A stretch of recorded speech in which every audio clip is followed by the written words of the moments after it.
નમસ્કાર મિત્રો, સ્વાગત છે તમારું ગુજરાત લાઈવ યુટ્યુબ ચેનલમાં। મિત્રો, આજના સમાચાર વિશે વાત કરતા પહેલા જો તમે અમારી ચેનલમાં નવા છો તો નીચે લાલ કલરનું સબસ્ક્રાઇબ બટન આપેલું છે તેને દબાવીને બાજુમાં રહેલા ઘંટડી બટનને પણ દબાવી દેજો, જેથી મારા આવનારા તમામ વિડીયોની માહિતી તમને મળતી રહે। રૂપાલા વિવાદ મામલે નીતિન પટેલનું નિવેદન। ગુજરાતમાં લોકસભા ચૂંટણી માટે મતદાન સમાપ્ત થઈ ગયું છે। રાજકોટ બેઠક પર ટિપ્પણી વિવાદના કારણે ભાજપના ઉમેદવાર રૂપાલાનો ભારે વિરોધ થયો હતો। એવામાં ગુજરાતના પૂર્વ ડેપ્યુટી સીએમ નીતિન પટેલે પરસોત્તમ રૂપાલાના ભરપેટ વખાણ કર્યા છે। તેમણે કહ્યું હતું કે મોટા મોટા યોગી અને સાધકના તપ પણ કોઈ ડિસ્ટર્બ કરે ત્યાં છૂટી જાય છે, પણ રૂપાલા સાહેબે મન પર કાબૂ રાખ્યો। યોગી સાધકને પણ શીખવાડે તેવી સહનશીલતા રાખી બતાવી।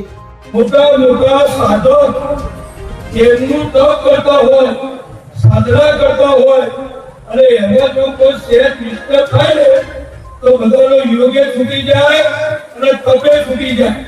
પણ રૂપાલાજીએ રાજકોટમાં ઉમેદવાર તરીકે એમણે જે સહનશીલતા રાખી, જે મન ઉપર કાબુ રાખ્યો, આ બધા મોટા મોટા બાબાઓ આપણને એમ કહે છે કે મન ઉપર કાબુ રાખો, મન કંટ્રોલમાં રાખો, વિચારો કાબુમાં રાખો, તો સમય આવ્યા પણ કહી શકે।